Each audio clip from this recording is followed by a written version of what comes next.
worth investing if you only have $5 per month to invest? No, but let's make the case for yes. If you put $5 a month into an S&P 500 index fund for 30 years, at the end of the 30 years, you would have almost $10,500. But look, total contributions, $1,800. So the rest is basically free money. It's interest earned. But what are you going to do with $10,500 30 years from now? Not a whole lot. Investing $5 a month for a 30-year period isn't going to retire you. It's really not going to do anything except put you in that investor mindset. Now, other people in the comments would say, hey, if you only have $5 a month to invest, you need to find a way to make more money first. That too. But putting in $5 a month will be a humongous wake-up call for you because it's nothing and you'll get nothing. After 30 years, you'll get nothing. That should light a fire under your ass. That should motivate you to say, wait, how am I spending my money? Where's my money going? What can I do a little bit differently? And look, some people are going to hate on the whole, like, cancel all the things that bring you joy. Cancel Netflix, cancel Hulu, cancel HBO, cancel this, cancel that. Don't go out to eat. Don't do this, don't do that. Don't buy any stuff. Those are small potatoes, but those small potatoes can add up, right? I'm not saying cancel everything that brings you joy.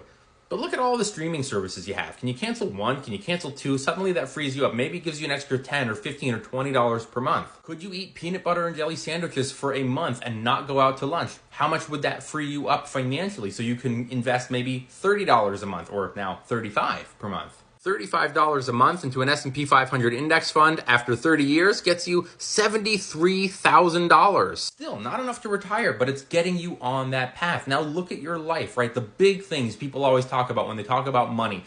The big money savers usually come from housing. So where do you live? Could you move back in with your parents for a little bit? I know that sucks. Nobody wants to do that. And especially your parents who are probably like, what? Are you kidding? You're 30. Why are you moving back home? But if you can, that would be a humongous savings for you. Or if you can't or don't want to, could you get a roommate? Or could you break your lease and move into a place where you get a room in an apartment with 3 other roommates? Again, not ideal, but that could save you a lot of money, which could give you potentially hundreds of dollars to invest every month. Now let's take a look. What if you're now able to invest $435 per month for a 30-year period? $900,000. Now we're talking, but you had to do something uncomfortable. You had to move home. You had to get roommates. You had to do something that's going to pull you in another $400 per month. Could you get a side hustle? And I don't mean driving for Lyft or DoorDash or something like that. I mean a really low effort one like this. This pooper scooper is $23. Could you get some signs put up in your neighborhood saying, hey, every Saturday I'll come out, I'll scoop the poop in your backyard, $20. Could you do 10 houses in a weekend? That's $200. Now let's take a look. Because you moved back in with your parents and you were saving $400 a month, which you could now invest, and you're scooping some yards, scooping up some poop for $200 per month, you now have $635 to invest, $1.3 million in retirement.